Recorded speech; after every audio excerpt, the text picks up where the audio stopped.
निवडणुकीमध्ये मुलीसाठी तिकीट मागितलं नव्हतं. खासदार संजय दिना पाटलांनी दावा केलाय. आपण पाहूया.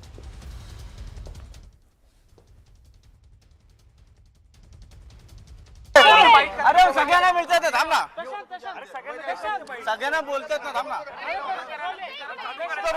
शिवसेनेचे खासदार संजय पाटील आता आपल्या सोबत आहे. संजय पाटील, तुम्ही शिवसेनेत पक्ष प्रवेश केलेला आहे. अनेक दिवस सुरू होतं, तुम्ही जाणार की नाही जाणार.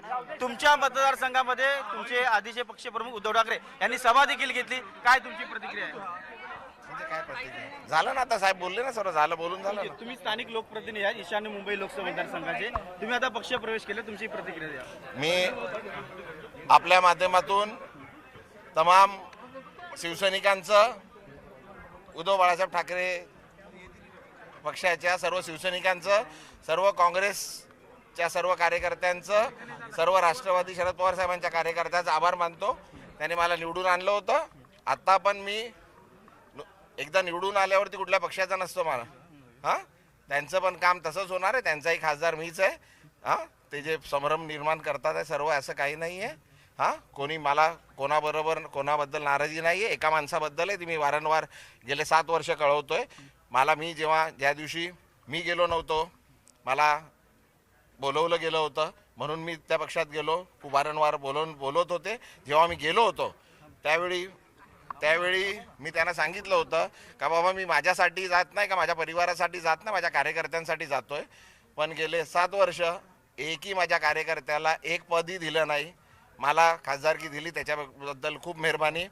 हां, निवडून दिलं त्याच्याबद्दल मेहरबानी. ते बोलतात माझ्या मुलीला हे दिलं. माझ्या मुलीला आम्ही मागितलं नव्हतं. ती सीट मनसेला जात होती. मनसे राजसाहेब मागे लागले होते. ती सीट त्यांची एक आमच्या अनिशा ताई होत्या, त्यांच्यासाठी मागत होतं. आम्ही सीट मागितली नव्हती माझ्या मुलीसाठी. त्यांनी ती सीट माझ्या खांद्यावर बंदूक ठेवली आणि का बाबा, ही सीट खासदारांच्या मुलीला पाहिजे. खासदाराच्या मुलीला लढायचं नव्हतं. तिला पूर्ण माझा मतदारसंघ बघत होती. तिचं नाव पुढे गेलं. आम्ही कोणाचं हक्क मारण्यासाठी आलो नव्हतं. ही सीट, खासदारकीची सीट पण शिवसेनेकडे नव्हती. ही खासदारकीची नीट कसं आणली निवडून, सर्वांनी मेहनत केली, शिवसेनेच्या सर्व पक्षाच्या सर्व नेत्यांनी. आणि असं नाही आहे, जी ती सीट होती ती काय शिवसेनेकडे ते बोलतात उद्धवजींचं आहे. उद्धवजींना पाहिजे होतं का मला सीट दे. पण जे नेते मंडळी मिटिंगला जात होते, माझे पण काँग्रेसमध्ये मित्रमंडळी आहेत, ते मला लाईव्ह तिकडून ऐकवत होते का ती सीट आम्हाला नको आहे, काँग्रेसला घ्या. राष्ट्रवादीची म्हणजे मी अगोदर तिकडे खासदार होतो. मी 3दा लढलो तिकडे. एकदा खासदार झालो, 2दा नाही, आमदार तर अगोदर होतं, त्यानंतर खासदार झालो, 2दा लढलो पण ना, त्याच्यानंतर पराभव झाला. हां, तर ती सीट आम्हाला नको आहे म्हणून जे नेते मंडळी तिकडे बसत होते, मी कोणाचं नाव घेत नाही, सर्व मोठे नेते मंडळी, सर्वांबद्दल आदर आहे, त्यांनी मी लाईव्ह ऐकलं होतं. मी लाईव्ह व्हिडिओ बघत होतो तेव्हा का ही सीट आम्हाला नको. काँग्रेसला मागे लागले होते का काँग्रेसला जाऊ दे. राष्ट्रवादीला बोलत होते तुमची हक्काची सीट आहे, तुम्ही घ्या. हे मी लाईव्ह बघितलेलं आहे. हां, आणि ज्यांनी दाखवलं त्यांचं पण नाव सांगतो. असलम शेख आहेत आमदार, ते आतमध्ये तिकडे होते. त्यांनी मला लाईव्ह दाखवलं. अगोदर त्यांना विचारू शकता. अमीन पटेल आहे, अमीन पटेल आमदार आहेत, ते पण तिकडे होते. त्यांनी पण मला दाखवलं. मी ते कोण बोलत होते त्याच्याबद्दल नाही. आमच्या उद्धवजींच्या शिवसेनेमधून तिकडे रिप्रेझेंट करत होते. त्यांनी जे बोलत होतं त्यांनी लाईव्ह दाखवलं होतं मला. त्यांनी मागितली नव्हती सीट माझ्यासाठी का काय असं काय. हां, आणि ती सीट जर काँग्रेसला जरी गेली असती तरी तिकडे उमेदवार संजय दिना पाटीलच राहिला असता. राष्ट्रवादीकडे गेली असती तरी पण उमेदवार संजय दिना पाटीलच राहिला असता. आणि संजय दिना पाटीलच तिकडून निवडून आला असता.